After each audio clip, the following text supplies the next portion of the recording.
भाजपा प्रदेश अध्यक्ष बाबूलाल मरांडी एक दिवसीय दौरे पर पहुंचे सिमरिया और चतरा में आयोजित संकल्प यात्रा में किया शिरकत। कहा, भ्रष्टाचारियों और बिचौलियों को बचा रही सरकार। भाजपा प्रदेश अध्यक्ष सह राज्य के प्रथम मुख्यमंत्री बाबूलाल मरांडी एक दिवसीय दौरे पर आज चतरा पहुंचे। इस दौरान उन्होंने सिमरिया में आयोजित संकल्प यात्रा के सभा में शिरकत की, जहां सांसद सुनील कुमार सिंह व सिमरिया विधायक किशन कुमार दास ने उनका स्वागत किया। इस दौरान कार्यक्रम को संबोधित करते हुए भाजपा प्रदेश अध्यक्ष बाबूलाल मरांडी ने राज्य की हेमंत सरकार पर जमकर हमला बोला। इस दौरान उन्होंने सभा को संबोधित करते हुए कहा कि हमारी यह संकल्प यात्रा राज्य के भ्रष्ट हेमंत सरकार के खिलाफ है। उन्होंने कहा कि राज्य की सरकार भ्रष्टाचारियों और बिचौलियों के सहारे चल रही है। उन्होंने कहा कि इस राज्य को भ्रष्टाचारियों, बिचौलियों और लुटेरों से बचाना है। इसी को लेकर यह संकल्प यात्रा हम सभी कर रहे हैं। उन्होंने कहा कि देश के प्रधानमंत्री नरेंद्र मोदी ने गरीबों के कल्याण के लिए आयुष्मान योजना को लाया था, जिसके तहत गरीब किसान वर्ग के लोग 5 लाख रुपए तक के मुफ्त इलाज करवा रहे थे। लेकिन हेमंत सरकार ने गरीबों के कल्याण की चिंता करने के बजाय अफसरों की चिंता कर रहे हैं। इसी का नतीजा कि आज राज्य में हर जगह कमीशनखोरी और अफसरशाही हावी है। उन्होंने हाल ही के दिनों में ईडी के द्वारा किए जा रही कार्यवाही को लेकर कहा कि राज्य में बढ़ रहे भ्रष्टाचार पर जब ईडी ने जांच शुरू की तो करोड़ों रुपए की काली कमाई के साथ दर्जनों लोगों को जेल भेजा गया। उन बिचौलियों को बचाने के लिए राज्य के मुख्यमंत्री करोड़ों रुपया खर्च कर सुप्रीम कोर्ट से महंगे वकीलों को लाकर उन्हें बचाने का काम कर रहे हैं। इस दौरान उन्होंने फील्ड फायरिंग रेंज से जिले में प्रभावित होने वाले 300 से अधिक गांवों के मुद्दे पर कहा कि देश के प्रधानमंत्री लोगों के घर को बसाने का काम करते हैं, उजाड़ने का नहीं। उन्होंने फायरिंग रेंज से विस्थापित गांव के लोगों को आश्वस्त कराते हुए कहा कि आप सबों का घर नहीं उजड़ने दिया जाएगा। चतरा से अमित कुमार सिंह की रिपोर्ट।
ऐसी चल रही है।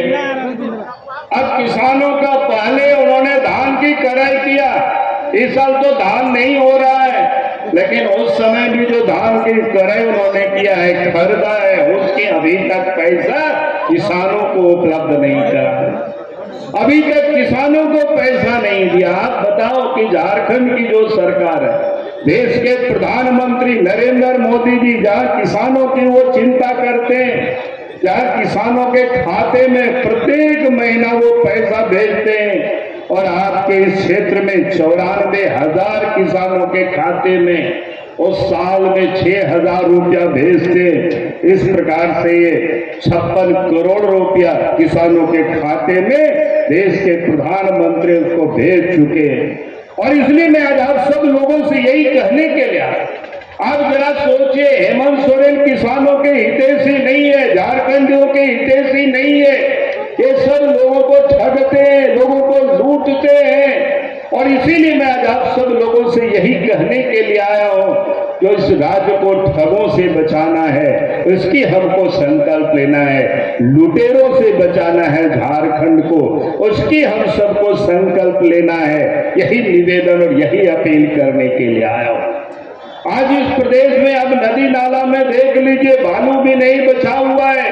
यहाँ बालू की लूट है, कोयला की लूट है, पत्थर की लूट है, लोहा की लूट है, यहाँ तक कि जमीन की भी लूट है। चारों तरफ लूट ही बची हुई है। और उस लूट में इस प्रदेश की जो सरकार है, सरकार के मुखिया भी उस लूट में लिप्त है, उसमें शामिल है। इसलिए आप देखते होंगे, देश के प्रधानमंत्री जहां गरीबों की चिंता करते हैं, गरीब कोई भूखे नहीं रहे उसकी वो चिंता करते हैं। कोरोना काल में आपने देखा, देश के प्रधानमंत्री गरीबों के जन धन खाते में उन्होंने पैसा भेजा, ताकि गरीब भूखे नहीं रहे, गरीब के बच्चे बिना भोजन के रात में सोए नहीं। देश के प्रधानमंत्री गरीबों को फ्री में अनाज उपलब्ध करा रहा है। लेकिन आज झारखंड की हेमंत सोरेन की सरकार वो गरीब की वो फ्री अनाज भी महीना ठीक से पहुंचा नहीं रही है, उसकी यहां से कर देती है, इधर से उधर बेच देती है। और इसलिए मैं आज आप सब लोगों से यही कहने आया, देश के प्रधानमंत्री गरीबों की चिंता करते, किसानों की चिंता करते, मजदूरों की चिंता करते, गांव का कैसे इलाज हो उसका देश के प्रधानमंत्री नरेंद्र मोदी जी चाहते हैं। तो उसके तहत लोगों को कई प्रकार के लाभ या आयुष्मान योजना के तहत एक कार्ड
अंदर में ईडी ने जब जांच शुरू की, करोड़ों करोड़ टका की जब गड्डी मिला और उन लोगों को जब ईडी वालों ने गिरफ्तार किया, आज वो लोग जेल में। तो मंसूरी उन लोग बचाने के लिए सुप्रीम कोर्ट बड़े महंगे वकील को ला करके बचाने की वो कोशिश कर रहे हैं, करोड़ों रुपया उसमें वो कर रहे हैं। जरा यह सोचिए किस हिसाब से राज्य के मंत्री, राज्य के मुख्य भ्रष्ट अफसर, दलालों को तो में भेजना चाहिए था, लेकिन जेल भेजने के बजाय उन लोग बचाने की वो कोशिश कर रहे हैं। और इसलिए मैं सब लोगों से यही कहने के लिए आया हूँ, इसलिए वो कोशिश कर रहे हैं क्योंकि हेमंत सोरेन भी उस भ्रष्टाचार में शामिल है। हेमंत सोरेन भी उन लोगों को साबित कर रहे हैं, उन लोग लुट रहे हैं और उन लोगों को बचा रहे। इसलिए आपने देखा हेमंत सोरेन जी को ईडी ने 3 बार नोटिस दिया, लेकिन आप नोटिस देने के बाद भी अब वहां उपस्थित नहीं है। बार बार क्या कहते हैं, हम सुप्रीम कोर्ट में हुए। भाई गए हुए क्या? आपने अगर कोई गड़बड़ नहीं किया है तो फिर सीधे आप चले जाते ईडी के दफ्तर और ईडी वालों को कहते कि भाई मेरे पास तो यही संपत्ति है, आप जांच लो, आप देख लो। लेकिन आप इस प्रदेश में जो मुख्यमंत्री है खुद ही भ्रष्टाचार में शामिल है, जो कहते थे कि महाजनों के विरोध में लड़े, लेकिन महाजनों के विरोध में महाजनों से लड़ते लड़ते खुद इतनी महाजन बन गए। आप तो राज्य से लेकर संथाल परगना तक सबसे अगर के पास अधिक जमीन लूट गरीबी तो हेमंत सोरेन परिवार है और इतनी जमीन ला है। आज उस जमीन के बारे में ईडी पूछताछ करने के लिए बुलाए कि बताओ कि ये जमीन किसका है, कब आपने कहे खरीदा, नाम बदल कर दिया, नामी संपत्ति अर्जिया। आप जिसे यहाँ से वहां भागे फिर हेमंत जी कब आप खैर मनाएंगे, कब तक आप बचेंगे? आपने अगर पाप किया है, गांव में लोग कहते हैं ना, जैसा करनी वह भरनी। आपने गलत किया है, अपने काम को लूटा है, तो फिर आपको दंड मिलेगी। और उसका दंड क्या होता है आपको पता है कि उसका दंड तो एक है, अब हटवार जेल उनको जाना ही पड़ेगा, कोई नहीं सकता है, कोई रोक नहीं सकता। और इसलिए आज आप सब लोगों से यही के लिए भाई इन लुटेरों से झारखंड को बचाना है, इन गोलियों से झारखंड को बचाना है। अब ये 3.5 साल हेमंत सोरेन हुआ, इसमें कहाँ विकास आया? विकास बीजेपी की सरकार थी का काम हुआ। नहीं तो लोगों से कहता हूँ कि ये लोग बोलते हैं लेकिन कर नहीं है। और इनकी दोस्ती किनके साथ? कांग्रेस पार्टी था, उन्होंने खंडवा को कैसे ठगा है मिल करके। आपको एक उदाहरण समझिए, अलग राज्य की लड़ाई तो वर्षों चल रही थी, लेकिन झारखंड के नेता जितने भी कांग्रेस पार्टी के हाथों भीग जाते हैं। और इस देश में जब अटल बिहारी वाजपेयी जी के नेतृत्व में सरकार की तो अलग झारखंड प्रांत भी बना। और बीजेपी की सरकार पहले अटल जी के नेतृत्व में केंद्र में बनी, अब नरेंद्र मोदी के नेतृत्व में केंद्र में सरकार बनी। अभी गांव तक सड़कें भी पहुंची है, घरों तक बिजली भी पहुंची है। अब याद करिए, मैं एक